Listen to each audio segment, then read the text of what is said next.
Mitchell, better known to nearly 5 million YouTube subscribers as Cleetus McFarland, just did something that no one in NASCAR saw coming. A guy who built his entire career making car content on the internet, owning a racetrack called the Freedom Factory in Bradenton, Florida, and drag racing in his backyard, showed up at one of the most technically demanding ovals in American motorsport and raced 2 professional-level races in a single day. And before that day even happened, he dropped a statement that silenced an entire community of critics. When Fox Sports reporter Bob Pockrass asked him directly whether he pays attention to what the critics are saying, Cleetus didn't dodge it. He said, "Bob, I think you know at this point that I'm pretty in tune with what's going on in the social media world. This is my job. My job is probably more similar to yours than closer to the driver's. I am a social media guy.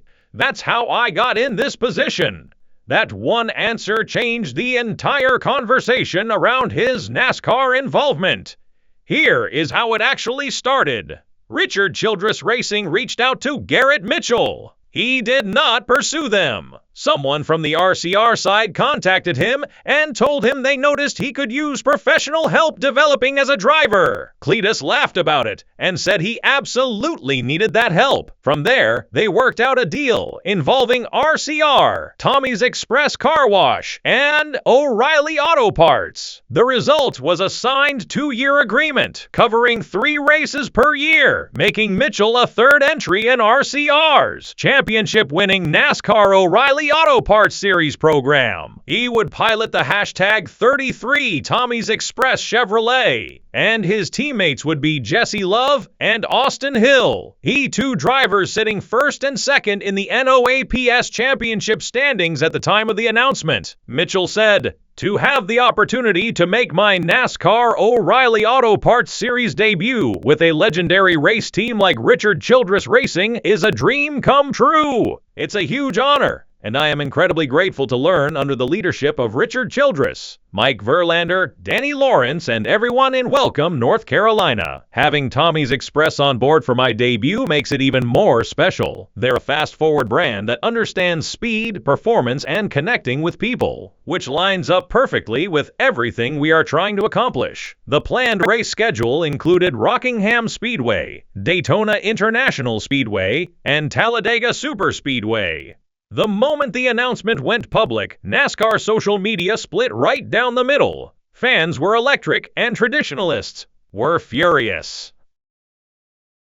Discussing what Cleetus did to prepare, the criticism aimed at his NASCAR involvement needs to be taken seriously, because it is legitimate. Heading into Rockingham, Mitchell had just 5 ARCA Menard Series starts to his name. His NASCAR Craftsman Truck Series debut at Daytona International Speedway in February 2026 ended in a crash on lap 6 while running inside the top 10. He finished 37th after starting 12th.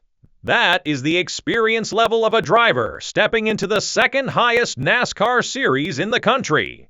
The community on Reddit was direct. He spun 4 times and was 6 laps off the pace in a top-tier RCR car. Others pointed out he needs way more seat time. And the safety concern was not just theoretical. Lee Pulliam, a veteran short-track racer respected throughout the NASCAR garage, made his first O'Reilly Series start at Martinsville and was fighting for a top 5 finish, then missed a shift and wrecked a group of cars.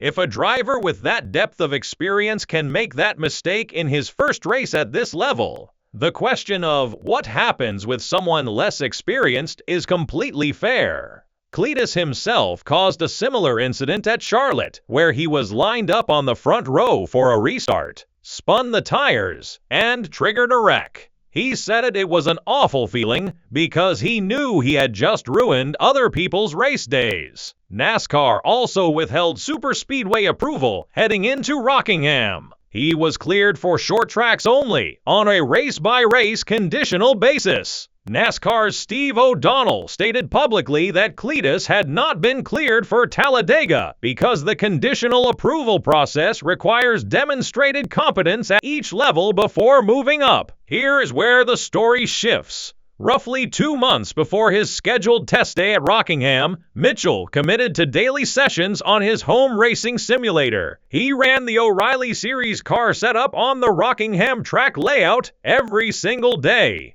Over those 2 months, the fastest lap he could produce was approximately a 24.0-second lap time. He said that was everything he had. He could not go quicker no matter how hard he tried. Then came the actual test at Rockingham Speedway, with the full RCR operation. He ran over 250 laps in a single day. Danny Stockman, his crew chief, was present along with a full crew. 4 people arrived whose only job was to analyze data. There were laptops everywhere. A rolling toolbox was pulling live telemetry from the car while he drove. Cleetus said he learned more about driving in that one day than he had in his entire life combined. Jesse loves driving data during the test. He called it the single most helpful thing because it showed him exactly where faster looks like. Watching Jesse's data overlay gave him precise evidence of where he was losing time, particularly entering the corners. Jesse Love then came personally to help him on the simulator in the days before race weekend. On top of that, RCR arranged time for him on the Chevrolet simulator, a $10 million motion machine that physically moves and replicates real car dynamics.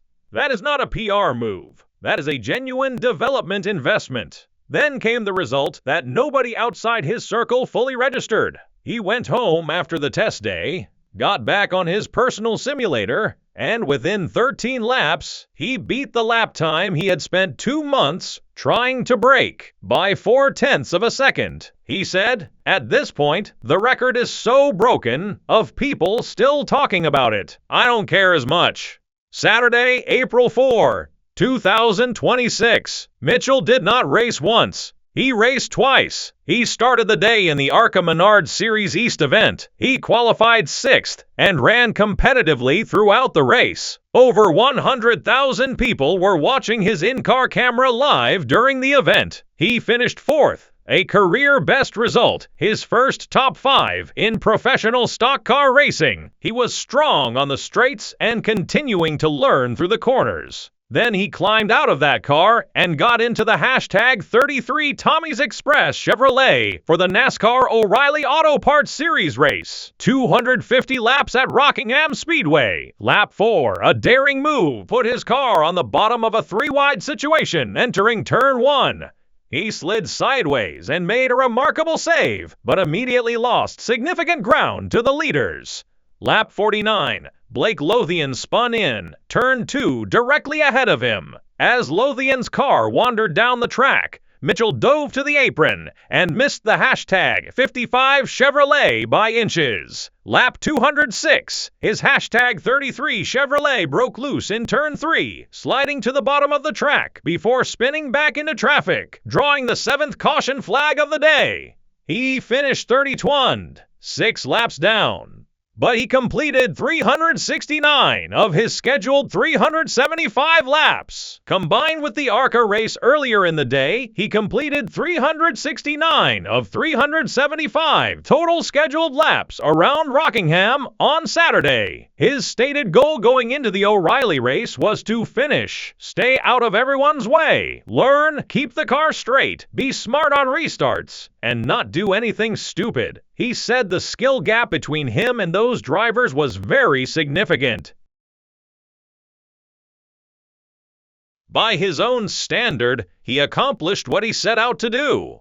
ARCA Cleetus was trending #1 on X during the race. Over 100,000 people watched his in-car camera in the ARCA event alone. These are not existing NASCAR fans. A significant portion of that audience came directly from his YouTube channel, which has over 2 billion views across more than 1,700 videos. NASCAR has been openly struggling with younger demographic engagement for years. Cleetus is not replacing a championship contender. He is running part-time in equipment that RCR has specifically resourced for his development. And the return on that investment, in terms of new eyeballs on the sport, is measurable in real time. And then there is the quote that has been repeated across every NASCAR platform since he said it.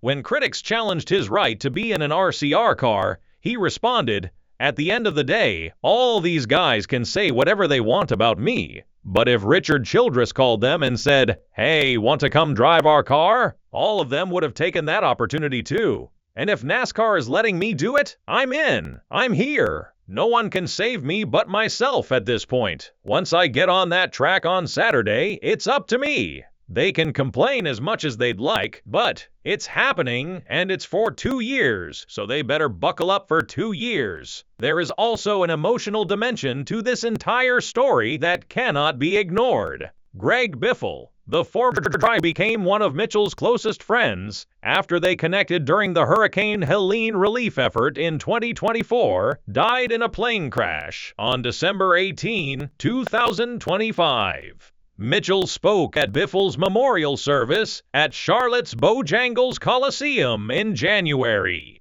During his in-car radio at Talladega, he said, "Turn left for Greg Biffle." He said this week that the whole process would be a lot more fun with Greg around, and that he thinks about that a lot. He said Biffle would have known he was not ready for this level, and would have told him to do it anyway. Dale Earnhardt Jr. gave him the same advice: take the chance. Rockingham was race 1 of a 6-race commitment across 2 seasons. Daytona International Speedway and Talladega Superspeedway are still on the schedule, pending NASCAR's race-by-race approval process. The community consensus, even among critics, is that a strong performance at Rockingham improves his chances of receiving superspeedway clearance. He's not going anywhere, so they better buckle up for 2 years. That is not just confidence talking. It is a signed contract with one of the most historic organizations in NASCAR history. The same team that won 6 Cup Series championships with Dale Earnhardt. Did he earn his spot? Drop a yes or no in the comments right now. Subscribe. Daytona and Talladega are coming, and we are covering every single race.